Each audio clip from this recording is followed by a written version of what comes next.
Good afternoon. This really is the graveyard slot. I can't believe they've given me this one again. It's commercial suicide, this session. I think it was me that came up with the idea originally, though, so I'm totally to blame. So thank you very much for staying on to 3:45 on Saturday afternoon. We better deliver a good session, right, guys? We better be entertaining and controversial and all that good stuff. We've got a really, really good panel here. I think it's fair to say that Robert and I have stuck a few fingers in car company executives' eyes over the years. I do know that there are voodoo dolls of Robert and I in Toyota in the UK.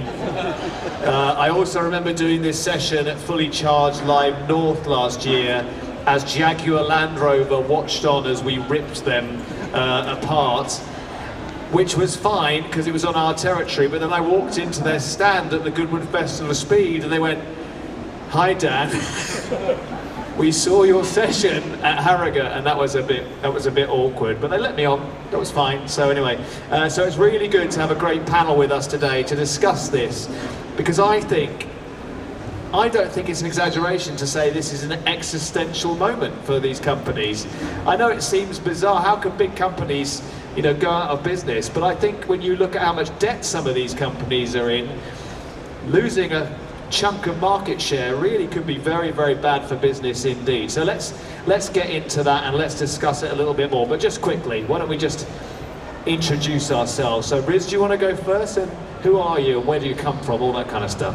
So yeah, my name is Riz, founder of Carlu, based in Melbourne, Victoria, and also repping the Australian Electric Vehicle Association badge. I'm Elliot, I'm from the Fully Charged Show, and this is by far my favourite session of the whole weekend. I cannot wait. My name's Chris. I'm that guy who took the Victorian Government to the High Court of Australia and got rid of the world's most... Yeah, go Chris! I also run Electric Crystal on YouTube, and yeah, I like saying things that aren't very, very favourable to anybody. Hi everyone, my name's Rafalowicz. I'm a campaigner with Greenpeace Australia Pacific.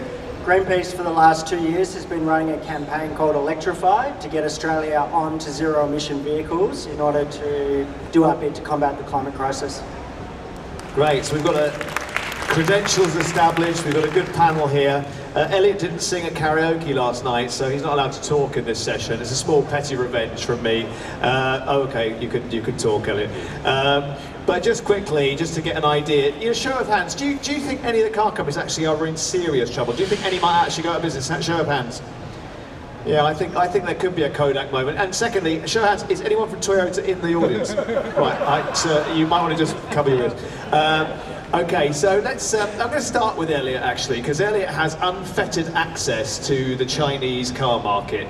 I mean, you recently did an episode where you were at the CATL factory, and people were saying, "How did we pull that off?" I think you snuck in, didn't you? Like Mission Impossible. That's how you got in there and got all that footage.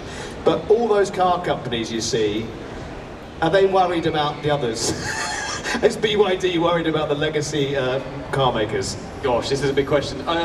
BYD, no, they're on their own path. They're kind of just ignoring everything else, just like a juggernaut, just crashing through into new markets. They opened in Nepal, I think, 2 days ago, and they're just going to new markets, and we're just ignoring everyone else. I think there's a lot of consolidation actually at the moment in China. So there's a few brands which are going bankrupt or about to go bankrupt.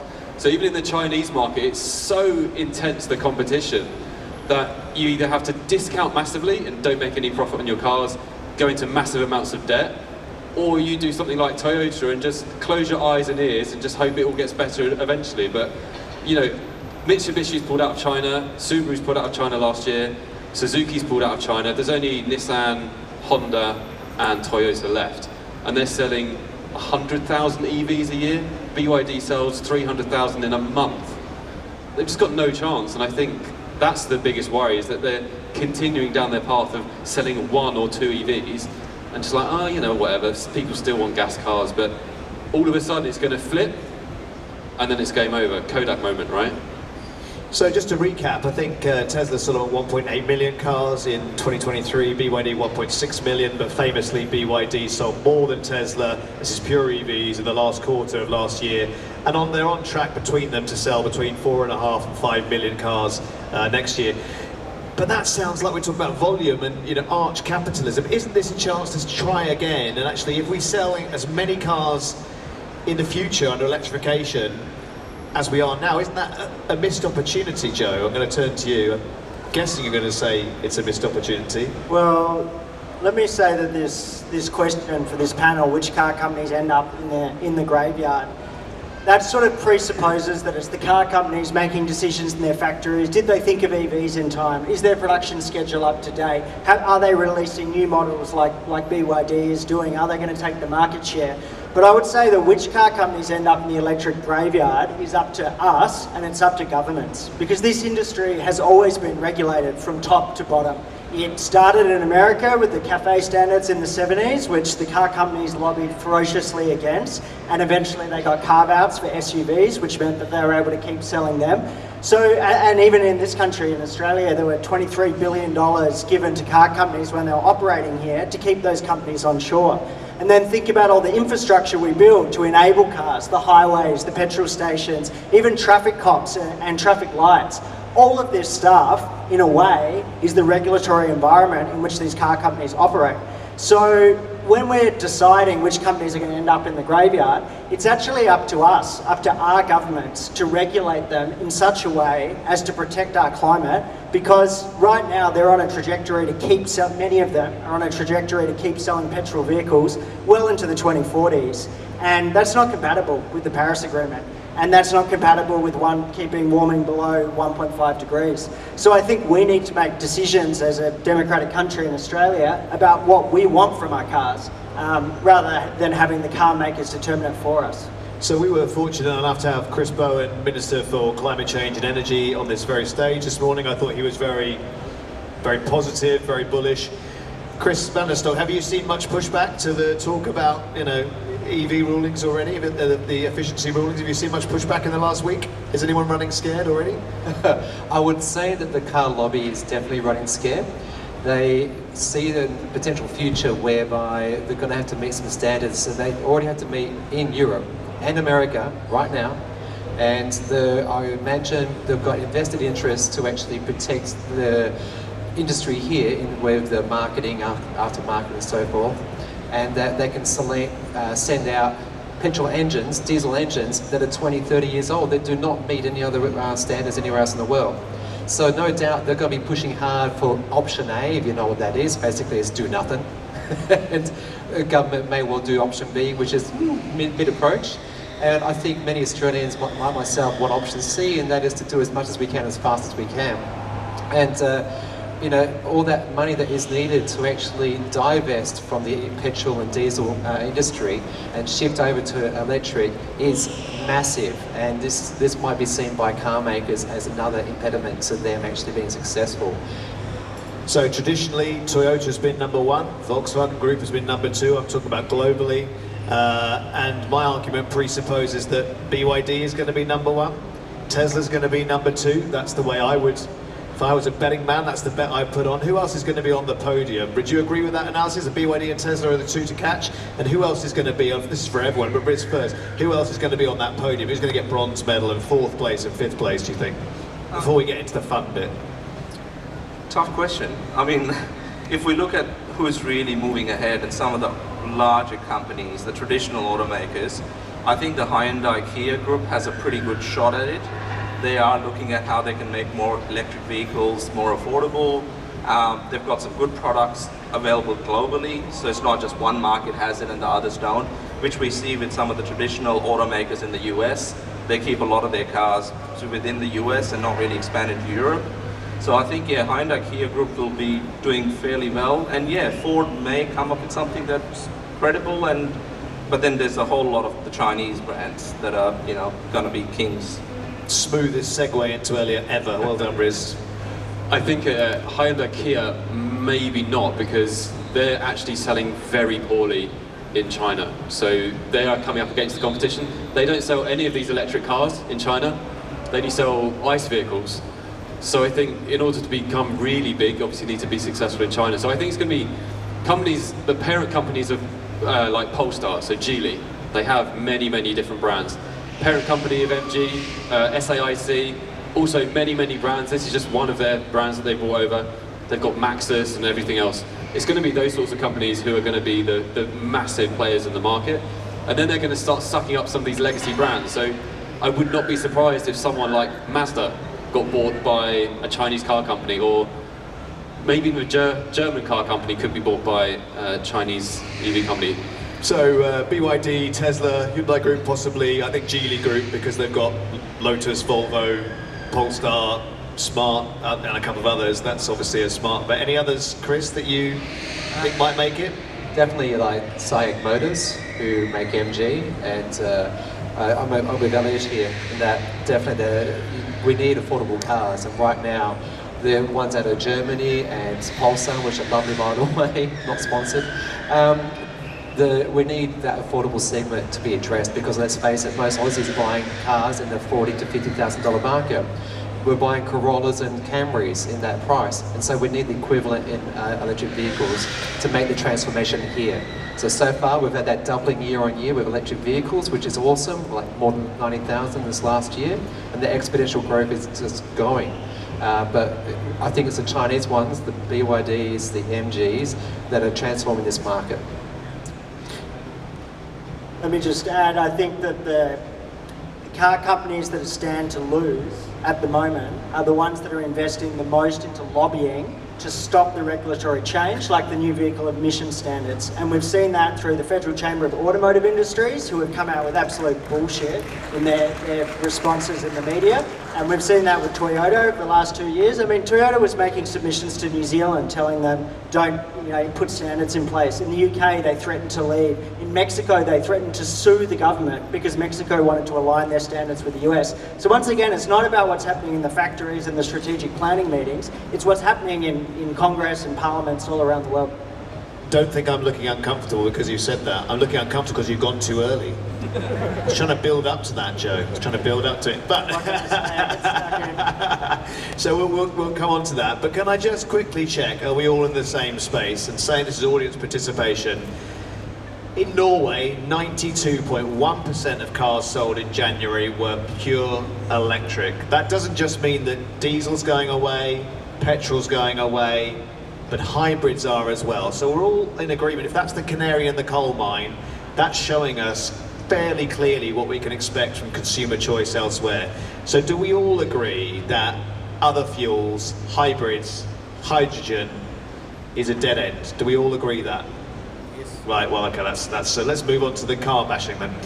Okay, so from my perspective, we'll come back to Joe. He's gone early. I think we know what we're going to talk about at length, but Riz, are there any companies not beginning with T that you really are starting to think, is their strategy right? Could they find themselves quite quickly in trouble? Subaru could be one. Mazda. I think Mazda, for some Australian context, they seem to do very well in Australia. They've built a brand, they're becoming more and more premium. A lot of people love the red cars they make. But globally, they're quite small. And they're still talking about potentially bringing a rotary engine in from the RX-8 and 7s that they used to do with their sports cars. They're talking about bringing a new version of that and turning it into a hybrid. And all of those technologies, as you sort of mentioned, Dan, it's a dead end. Like, electrification is where it needs to be. It's the best thing for, consumers because it's cheaper to run, but at the same time, we need more manufacturers to get on board, and those that are far reluctant because they've got heritage attached to some of their powertrains that are just inefficient and don't work, they're the ones that are going to end up in the grave before anyone else.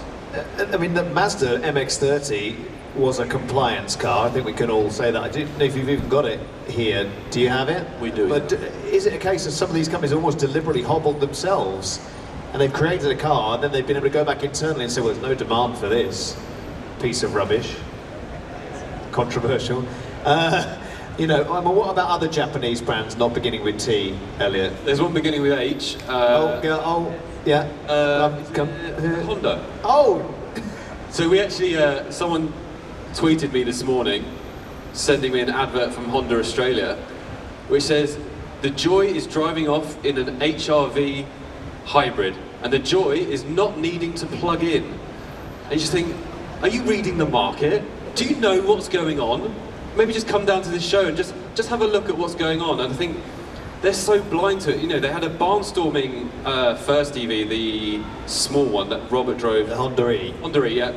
Too expensive, range was not great, but a good car. But then the ones they followed up with, an SUV called the ENE1 and the Prologue in America. Anyone? Yeah. Anyone? Does anyone want to buy this? Like, no. Just dreadful rubbish. And, you know, Honda are a pretty advanced company. They kind of know what they're doing, got a good brand, but electrification, they've just lost the plot. Any non-Japanese? I mean, I think Japan is obviously a combustion engine stronghold, isn't it? So you could see why it would be maybe struggling with this change. But are there any other non-Japanese companies, Chris, that you think might be at threat? It's fascinating to watch the American market right now, that we're seeing some new interesting cars. Is that putting up nicely? The Hummer EV. How much is it? 3.5 tons with a 200 kilowatt hour battery, which is awesome for our resources. I'm just a bit worried about where the American market is heading, but at least Ford's actually bringing out the Mustang Mach-E, has done the Bolt and things like that. But then conversely, not that I think it's a major market, is the luxury brand market, and they're very, very slow coming to the table here. And those people most can actually afford to go electric and do go electric. And when you've got a sort of a semi-fixed market that is car sales in general, with EV adoption growing what it is, basically people going electric are not going petrol. So they need to transform. I mean, in America, I barely even need to mention General Motors. They've been so slow, and if you've seen Who Killed the Electric Car, you know, 20 years ago they had a perfectly good car called the EV1, which they kind of canned and got rid of, but they've been so slow. So I'm not going to mention them, but Ford is interesting, right? Because they've created the F-150 Lightning, but they are struggling versus their forecasts, right? Is their audience of F-150 drivers really the right audience for electric pickup truck? Aren't they the guys who are going to want electric in 5 years, 10 years time? You know, are they Ford at risk? I know their strategy's been much more proactive, but is their customer base ready? And that's a really interesting one. So in Australia, Ford had every chance to launch the F-150 Lightning. What they do, they bring the ICE version in here. So now if you drive on Baldy Bridge in Melbourne, one of the main thoroughfares to the airport, huge billboards, and all it says is go big. And it's got a big F-150 ICE vehicle with a big boat being towed out at the jetty. And if they have an opportunity to do it, but what are they doing instead? They're cutting back on production of the F-150 Lightning and the Mach-E, because it's a couple of generation old type of a car. So they're lacking behind in technology, plus they're ramping production down instead of ramping it up, which means they don't have economies of scale, which means that they're basically telling the market and they're sending a mixed message saying we're all about EVs and the rest of it, but at the same time we're going to produce as few as possible, and hence our Ford E division, which is their electricity or electric car division, is going to show each car they sell, they're going to lose 40,000-50,000 US dollars on every electric car they sell. To the board, it just means, oh, you're losing money. So hence, we shouldn't be doing this. We should be investing more in new petrol and diesel and hybrid technologies. So that's the direction they're going in, and they've missed a huge mark in the European market, who demand electric vehicles, as well as, you know, Australia, which, you know, Ford is, I think, in the top 5 selling brands in the country. I think as a Brit, I can say we worry a lot about Jaguar Land Rover. The I-Pace now is 7 years old. We know the electric Range Rover is coming soon, although I saw it slightly delayed again. That was announced a couple of days ago. But they have got some work to do. But skipping over to Germany, it seems to me that Audi and BMW have got some quite nice products. And maybe they're operating in the kind of the rarefied air of the premium market, and maybe they've made the mind that they're going to be just a bit smaller, but profitable. But VW, with all those brands, 2 years ago, Herbert Diess was their chief executive officer. He was cozying up with Elon Musk. He was very pro-EV. He went missing, not in the same way that Carlos Ghosn went missing. And it seems to me that VW, since then, have been backsliding horribly, and they've got multiple brands. Are they at risk, Elliot? Yeah, they're in big trouble. They're not competitive. They haven't sorted out their software issues. And I think what's going to happen is, so they've already teamed up with a company called Xpeng, or Xiaopeng, whatever you want to call them, in China, to co-create a new EV, which should fix their software issue. So VW are good at making hardware. They're not good at making software. XPeng is the other way around. So if they come together, it should be the match made in heaven. I think what's going to happen is they're either going to fold up and close shop in China, which is a massive part of their market. You know, they've had record-breaking sales for 20 years. Or XPeng is going to take over their Chinese business. And I think that's the way it's going to move forward for VW, unless something changes very soon. There's a saying now in China that if you want a cheap car, you buy a foreign brand. So you buy a Mercedes, you buy a BMW, you buy a VW. If you want an expensive car, you buy a Chinese brand, because they have the software, they have the technology that Chinese consumers want. And unfortunately, it's kind of a race to the bottom for some of these legacy brands, and I think it's very, very scary at the moment for them. I think got the Beijing Auto Show in April, and unless they make a big push there, it's going to be game over for a few of them. So, okay, we've got about 9 minutes left. I'm keen to get a couple of questions in, but let's go. What are they smoking at Toyota? I mean, we've seen self-charging adverts in the UK which insinuate hybrids or electric. We've seen constant scorn poured on pure electric cars by Akio Toyoda nonetheless. We've seen product claims of solid-state batteries that have never come to fruition. I mean, what is their game? Just delay? Do they have anything else? Is there anything real coming? I mean, Joe, from your perspective, the lobbying is outrageous, right? We've seen it in the UK, we've seen it elsewhere. Yeah, and maybe they're extra strong with their lobbying because they know they're behind on the supply side. But, you know, on the demand side, some of our panelists have been talking about what's gone well, what's gone poorly in the market, how is the F-150 Lightning being received. And yesterday, the opposition, Angus Taylor, at his doorstop said, Labor's new rules want to change what people naturally buy, as if Australians were born wanting to buy a Hilux. We know that demand is shaped by many things, and in the context of the climate crisis that we're in, we need to start thinking about demand as something that's a little bit more flexible and can be influenced by other factors.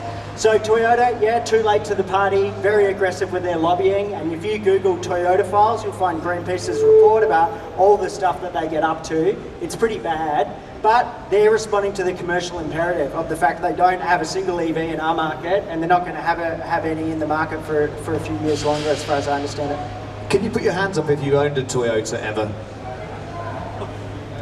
Can you put your hands down again? Can you put your hands up if you think you might buy another Toyota anytime soon? I should have recorded that. I mean, that is pretty extraordinary, isn't it? Really. And what I would say at the moment, we've obviously got is it called a consultation around the efficiency rules? It's been put out for 30 days. There's option A, B, and C, as you mentioned. Option B being okay, but C being even better. Option A. What can people in here do, I guess, from all of you, to make some noise in the remaining 25 days? And who should they be targeting to make sure it's at least option B, if not option C? Who should we be emailing and calling and talking to? Who do we need to pressure to? Well, obviously you can go online and make a submission on the government's website. You can tell the MPs in your local area that you support strong standards, and you can tell the opposition to stop scaremongering with their tax on ute stuff. And if any of you know anyone at car companies, you can tell them to stop backing the Federal Chamber of Automotive Industries, who have been absolute blockers for these standards for 10 years. And it's pathetic. Australians want and deserve better, and there's a lot you can do. So pick up the phone, send an email, make a submission. So that's the FCAI, yeah? Okay, Chris, would you like to add anything? Would you like to wade into that? Sure. I think that they were all excellent points that Joe made, and doing the submission only takes not even 1 or 2 minutes. It's very, very easy to do. But also just talking up, if you own an electric vehicle or you know someone who does, ask them about the realities of actually owning one, and how that the magic fuel ferry comes every night to my house and I can depart with a full battery, and how the service costs are next to zero. And these legacy car companies like Toyota, they're holding on to that because they know full well that their dealers and the dealer network, they need to service the hybrid engines, the petrol diesel engines, and they don't want to let that go. And that's why they're dragging their heels in this space. So we need to encourage good conversation, positive conversation, that isn't around the black and white and the have and have-nots. It's about, no, everyone should have an electric because it's so good at so many different reasons. Is it possible, Elliot, if you send the right signals, that Australia could have companies wanting to manufacture their cars here? Absolutely. If you send the right signals? Absolutely, because you've got the minerals here, you know, you've got all of the right ingredients here. You know, you manufacture cars before, you've got lithium, you know, it's a match made in heaven, and I think, you know, why not make Australia an attractive place for these manufacturers to go? Why do they have to go to Thailand or Mexico, you know? I think there's definitely an opportunity for it here, and I think, you know, the next, 5 years is when the Chinese brands will really start going overseas, and they're already looking at places where to build the next battery factory. BYD and CATL have built factories in Hungary, so why not build on this side of the world, closer to where the minerals are? Yes, spot on. And you know, with electric vehicles, we can make Australia great again. Okay, we've got some spare hats later we'll be selling. Spare MAGA hats that we couldn't sell at San Diego when we were there, so thanks for that, Riz, that's really useful. I mean, I think from my perspective, the efficiency rules, that was lucky for us. We landed on Saturday. I think that story broke on Sunday, and I was then furiously reading about it. And I was shocked to discover that Australia didn't really have anything in that respect, and was mentioned in the same breath as Russia. So I hope you guys get that sorted. But the main thing is, it's always a vocal minority. Let's be louder than that vocal minority for once, right? So anyway, we've got time definitely for a couple of questions. Oh, okay. Hang on, I've got bad knees, so I've got to be very careful. This is the Toyota guy, yeah? You're the Toyota, yeah?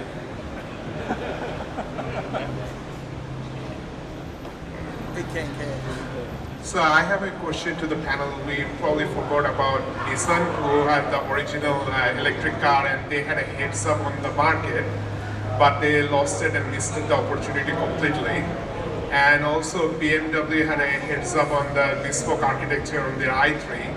And they are now making the car share the platform with the petrol and a hybrid model, where bespoke can be a better option. I've had a BMW i3 and a Nissan Leaf, and it definitely, I'll let Elliot answer about Nissan. BMW, I think the penny's dropped from what I've seen. They've got a Neue Klasse group of cars that are coming out soon. So they launched the i3, that was my first EV, it was exceptional.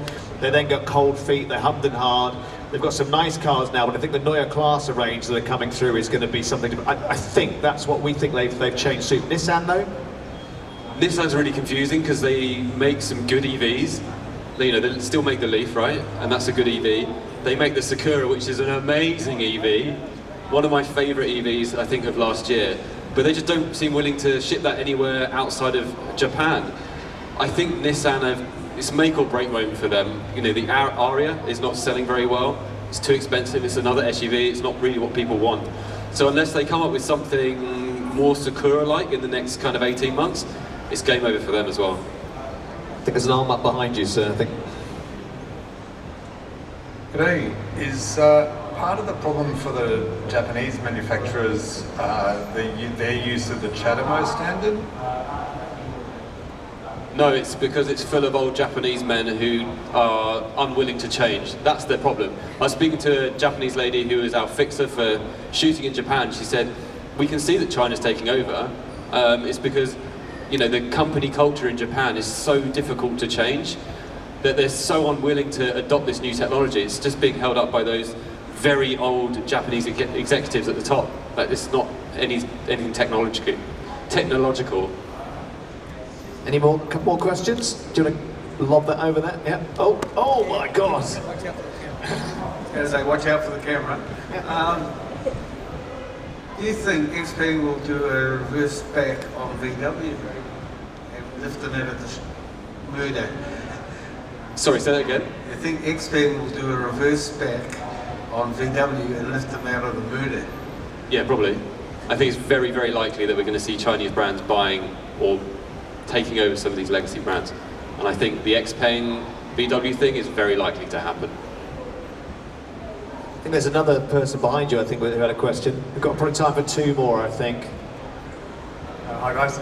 Just wanted to hear a little bit more detail and reasoning on why you think your hybrid and hydrogen cars are a dead end. And I actually agree with you, but I just wanted to hear everyone's thoughts. Yeah, absolutely. I mean, I'll do hydrogen. It's my favourite subject. I mean, it literally has no chance at all. It's been purely pushed as a hedging your bets type thing and confusing people and slowing down. We've got hydrogen fuel cell recharging in the UK, which is being removed currently. California are just removing all of theirs as well. It's a classic chicken and egg, really. The cars just are not good enough compared to electric cars. There's far too few of them. And even if they sold enough to come down the cost curve, are you going to buy a Nexo or a Mirai or anything like that versus a Model 3 or a Polestar 2? It really is absolutely dead in the water. So from my perspective, it's been a useful thing for Toyota to use as cover, but it's just it was never going to happen. It's obvious now to almost everyone. Hybrids, though? Well, I'd just like to add to the conversation around hydrogen is that the cost of your fuel is so much more with hydrogen. You're going to obviously do electrolysis, and then transportation, and the storage, and then actual final delivery to the vehicle. It mimics the fuel model, doesn't it? The petrol model. Whereas there are millions of power points worldwide. And when EV owners actually know this, and in Australia, 7 out of 10 people have access to a plug at their home that they can charge a car with. The majority of people go, it's just so easy being able to plug my car in. And that range I've used today gets replaced in 4 hours, and by the time I go to bed, I've got that range back again, so it's magical. The next year we're coming back as everything electric here in March, not hopefully hydrogen. We're definitely not doing that. I'll just make a remark on hybrids. So, in order to be net zero by 2050, which gets us only to 1.5 degrees of warming, and we're off track for that, we cannot sell a single petrol vehicle past 2035. That's just the reality of it. And if you argue anything different, you're just saying that, no, some high degree of warming is okay. Why, when we have so many great purely battery electric vehicles, are we talking about hybrids? It's a dead end in my view. I mean, I should say that the Prius is 27 years old. A lot's changed. Think of all the companies that have been invented we never heard of 27 years ago. I mean, it has had its time, I think. Good time for one more. I think there was another hand up there. Yes, final question. Make it a good one. All right, first of all, it's an honour to be in the presence of Hollywood Riz over here. Yeah. Shame you didn't come in the Spectre today, but you know, you do what you can. Question is, how do you think transport as a service, like self-driving cars, will have an impact on the electric graveyard? I think we could all take a punt at that one. I mean, I think that the reality is that there's been a huge hype cycle in this whole electrification space. We love electric bikes, and when the pandemic came along, it looked like electric bike sales were going to absolutely skyrocket. And once the pandemic receded, car culture set back in, we all got back in our cars. There are lots of other technologies that have been through that hype cycle, and it feels to me like I quite welcome a more autonomous future, but it does feel like it's a little bit further away than it did 2 or 3 years ago. It's a distraction at the moment. It's a way for automakers to sell you a car which is very expensive by adding self-driving features, when actually they should work on battery efficiency, better range. Those are the things that matter. Those are the things that people care about. They don't really care about self-driving so much yet. I think it's something in the future, but not now. Transport as a service is going to be huge, right? It's like these days we get into an elevator now and there's no attendant, there's nobody telling us, hey, we want to go on level 10, and they take us up there. Eventually it will happen. At the moment, there's a lot of people that have paid for full self-driving with Teslas, and unfortunately we haven't got anything yet. Having said that, in 3-4 years' time it would look very different. There will be car companies that are offering transport as a service, not in specific cities, maybe globally. And if that happens, then it will change the way, it's just like Uber, how they revolutionized the way we use taxi services. It will happen, but it's a while away, and if you're being asked to pay for it today, it's probably a little bit too early. If I could add that I myself worry about self-driving cars just in terms of actual congestion on our roads. If you have a car that you can actually say, go pick up my daughter, go over here now, go over there, you've got cars moving around that are empty, and people like the goods, right? You don't like sharing it out, so you're going to actually do ride shares on the way? I doubt it very much. And you know, what we need is more electromobility, more public transport, better solutions for actually moving people that doesn't involve cars. As much as I love cars, I do appreciate that we need PT. Fundamentally, you'll know our mantra on the Fully Charged show is stop burning stuff. If we switch over to electric cars, we have the same number of cars we have now, we've probably failed. We should have fewer, we should have more of these other options. I think we all accept that, and we all know that. Next year, we'll be back here in March. This is our first Everything Electric, our 13th Fully Charged exhibition in total. I would say have a good look at the car companies that are not here in year 3. I think if they haven't made their mind up to be here by year 3 and they're still holding out, then they don't want to sell electric cars. And in the future, if you don't want to sell electric cars, you won't sell any cars. So thank you very much for your time, Riz, Elliot, Chris and Joe. It's been a really good session. Thank you.